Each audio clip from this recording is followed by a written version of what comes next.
Résident aux Émirats Arabes Unis, vous souhaitez fonder une famille. Vous allez avoir un enfant? Voici une vidéo qui va vous expliquer étape par étape comment procéder pour accueillir votre enfant.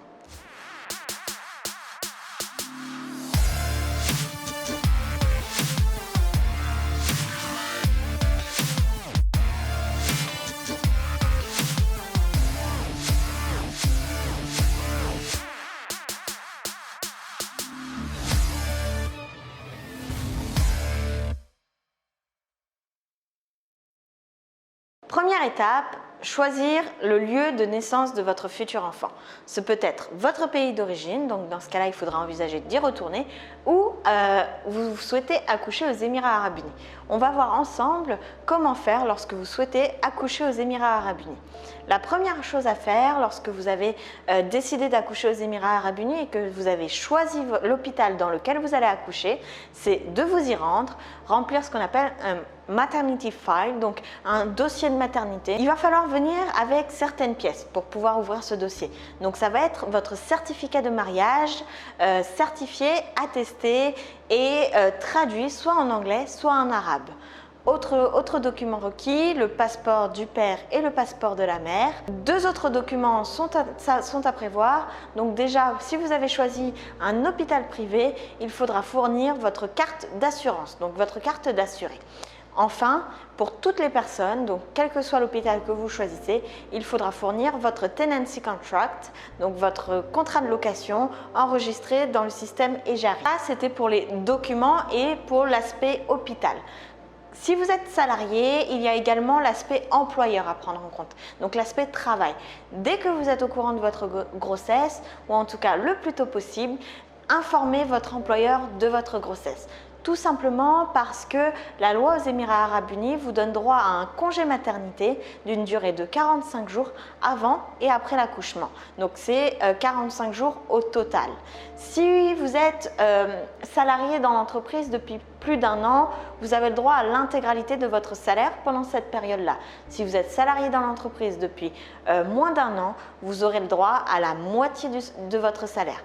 Autre chose à savoir, c'est que pendant les 18 premiers mois après la naissance, vous aurez le droit à 2 pauses d'une durée de 30 minutes maximum par jour pour allaiter et vous occuper de votre enfant. Une fois votre enfant né, une fois le bébé arrivé, la première étape à faire, c'est obtenir son certificat de naissance.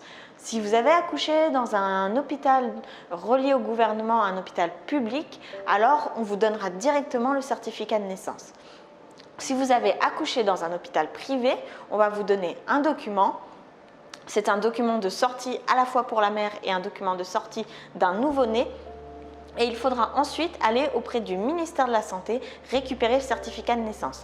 C'est une obligation et il faut le faire impérativement sous 30 jours. Pour obtenir ce certificat de naissance, il faudra encore une fois vous munir du passeport de la mère et du père, de l'Emirates ID de chacun des parents, des certificats de sortie d'hôpitaux pour la mère et pour l'enfant. Et enfin, il faudra vous munir de tous les documents qui pourront vous avoir été remis par l'hôpital privé pour justifier la naissance de votre enfant. À savoir, c'est que le document, donc le certificat de naissance qu'on va vous remettre, ça va être un certificat de naissance en arabe. Vous avez la possibilité à ce moment-là de demander une copie en anglais. Autre obligation après la naissance de l'enfant, c'est de lui obtenir un passeport. Vous avez 120 jours pour lui obtenir un passeport. Donc là, il va falloir vous adresser à l'ambassade de votre pays d'origine et de bien faire attention au délai parce que chez certaines ambassades, pour certains pays, la délivrance de ce passeport peut prendre plusieurs semaines, voire une dizaine de semaines. Autre chose à obtenir pour votre enfant, donc autre document, ça va être d'obtenir son visa résident aux Émirats Arabes Unis. Donc ça, c'est une procédure qui est importante. Quels sont les documents à fournir pour obtenir la résidence de votre enfant aux Émirats Arabes Unis? Donc il va falloir une copie des passeports du père et de la mère. On va avoir besoin également de l'Emirates ID de chacun des parents, 3 photos d'identité au format passeport pour votre enfant. Il faudra également le certificat de naissance de l'enfant en anglais et ou en arabe, également le contrat de location enregistré sous le système EJARI. Enfin, il faudra le certificat de mariage, donc traduit et légalisé. Et deuxième chose, il faudra le certificat de salaire pour pouvoir sponsoriser votre enfant comme un résident émirati. Comme tout résident aux Émirats Arabes Unis, votre enfant aura besoin d'un Emirates ID. Donc dès à présent, une fois que vous avez complété toutes ces démarches, que ce soit le certificat de naissance, son passeport, son visa résident, il lui faudra obtenir son Emirates ID. Donc pour l'Emirates ID, c'est très classique, ce sont les mêmes conditions que pour vous. Il faudra la copie des passeports de ses parents, sa propre copie de passeport, il va lui falloir 2 photos d'identité au format passeport, les frais et l'application pour obtenir son Emirates ID.